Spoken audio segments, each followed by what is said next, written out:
Hi there.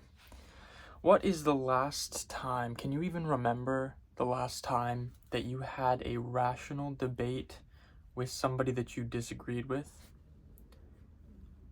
I feel like the internet is devolving us as a species in terms of communication, in terms of our ability um, to come to conclusions as a society where we've lost this sort of ancient art of debate, of having two sides respect each other and and try to get to the bottom of why both believe a certain way. There's this weird kind of expert society that's taken hold of us. It's got its talons deep in the culture, in the Western culture especially, where you can't have an opinion if you're not an expert in a field. And the problem with this expert society is that it implies, not even implies it forces us to relegate our own free thought to the system, essentially, the system that educates and ultimately creates these experts. And the system of education is flawed. It's incredibly flawed. You can certainly learn a lot in school. However, it also omits an incredible amount of information because it's designed to create workers at its core. And then once you go on to higher education, then you specialize in certain intellectual fields, but there is no place in school for spirituality. Um, there's no place for intuition, I should say, because it's all rational thought. But it's so far skewed into rational thought that you are not allowed to um, question anything, because it's created this system of experts where if you're an average person, or a person that has not become so ingrained and expertized into the system, you're not allowed to have a thought that goes against the narrative. That's not okay. And so this creates this question of free speech and of free thinking that is very dangerous, because if we're not allowed to think differently than the narrative, and therefore have debates that are differently, um, that come from a different perspective, this creates a very scary possibility for where we're headed as a species, really. And so I want to remind everyone that debate is a thing, and debate is okay. It's not okay to start flinging the most hurtful insults you can to somebody who disagrees with you right off the bat. It seems that we've devolved to that point where, for the vast majority, I'm not saying everyone does this, but I find the impulse in myself as well. So I feel like I see it and I also feel it. But we need to kind of, as a collective, realize this is what's happening and realize that that's absurd, because all we do when someone disagrees with us is we make appeals to authority, and then if that doesn't work, we start character assassination.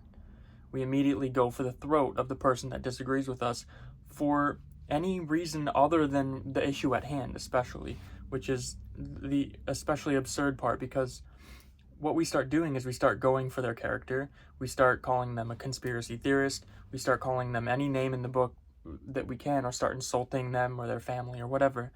And it becomes this game of character assassination rather than actually discussing the issue at hand, and trying to get to the bottom of the difference between us, because I'm sure we've all heard this before, we're much more similar than we are different.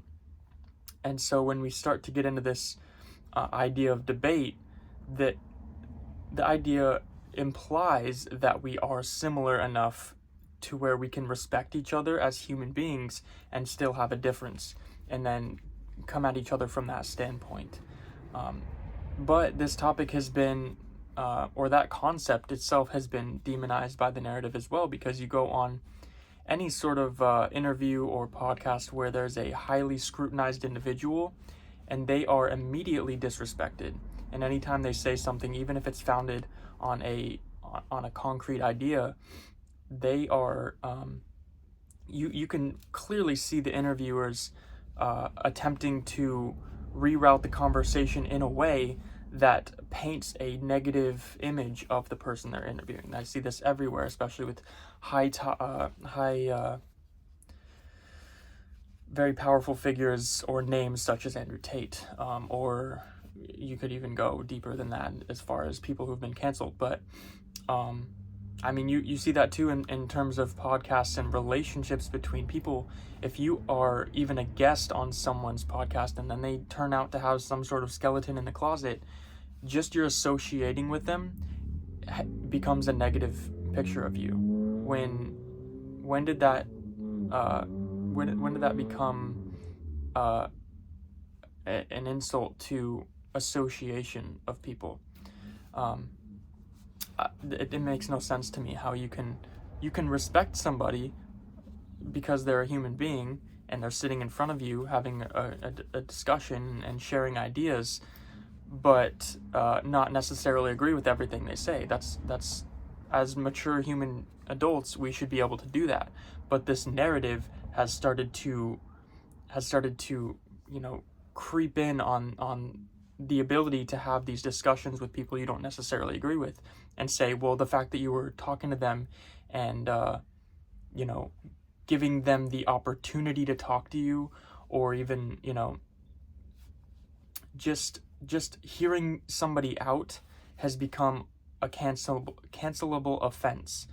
So it scares me a little bit to think about these things and think about how much the system has kind of affected social debate and social communication and what is allowed to be communicated. This is very, very close to communism if you start to encroach upon our freedom of thinking, our freedom to have ideas that are not shared by the authoritarian system that profits from the system staying in place, is very dangerous. So yeah, I don't want to get too far out there, but I hope the point is clear enough here. Let's try to think for ourselves and remember that just because someone disagrees with us does not mean their character is inferior. It does not mean that they're any less of a person or their thoughts are any less credible. They're allowed to think differently, and so are you, and so am I, and that's fine. That's so fine. And like, this whole life is just a game, so we need to stop taking it so seriously. If you ask me, that's my personal opinion. But we need to stop taking disagreements so seriously. Debate is super important in terms of evolving as a species. Otherwise, we're going to destroy ourselves. It's already happening. And the fact that we're clinging so strongly to this paradigm while it's falling apart is very strange to me. We need to start understanding that the system is not providing for long-term sustainability. Our species is in decline, clearly, and AI is not going to save us. The one world government's not going to save us. Nothing's going to save us except for understanding that hatred doesn't get you anywhere, and division doesn't get us anywhere. And this fake tolerance that you see on your Hulu advertisements is not real tolerance. It's promoting a Disney-esque idea of culture where you're tolerated and diversity is celebrated as long as it fits our Disney paradigms. But as soon as you have thoughts that don't agree with the narrative, your culture, whatever your thoughts are, they're too diverse. They're too out of the norm. So you're not allowed to be thinking that. So let's bring back debate. Like, please debate me in the comments. Let's just have some common discussion about ideas that we have as human beings, and remember that they're just thoughts and they're just ideas, and we're allowed to believe them. We're not causing harm to anyone by believing them. This is what the this is what ultimately crumbles society is when we start to is when we start to really see other people as completely ostracized for their beliefs when we're all just humans. So remember, government does not have your best interest at heart. It doesn't. And by government, I mean corporate government, the corporatocracy that is the Western world, essentially, and even more at this point. But they don't have your best interest at heart. So when you see these regulations and you see these recommendations by the same people that are funded by the people that profit from your illness and your sickness, just remember the intention there is to keep you sick, is to keep you distanced from your peers and from your fellow humans so that they can control each individual group. As long as the groups are divided, they're controllable. No matter how big the group is, as long as they're divided. This is why you could call me an anarchist, because anarchy means without rule. It does not mean chaos. It does not mean absolute loss of order. It simply means that you are not ruled, which is important, because being ruled by someone or a group of people, a small establishment of people that control everyone else, that is what I am against, because we've seen that time and time again, how that pans out and how it is currently panning out. So just remember, you are an individual, and if you don't know how to fend for yourself and how to survive on your own, then maybe look into it, because at the end of the day, if you're being provided for, then those provisions can be held hostage based on your compliance. So that's all I've got to say about this topic, because it is a bit fringe, so forgive me if this has pressed any of your buttons, but like I said, my beliefs don't have to be your beliefs, and that's super fine. So let's just take it down a notch as far as the hateful, the hurling insults and the character assassination goes. We're all just sharing ideas, and that's important. So thanks for sticking around. Thanks for watching. I appreciate you and your attention, and I hope that together we can make some improvements in the world and society and thoughts, and love each other. So that's it. Thanks for watching. Thanks for listening, and I will catch you on the next one.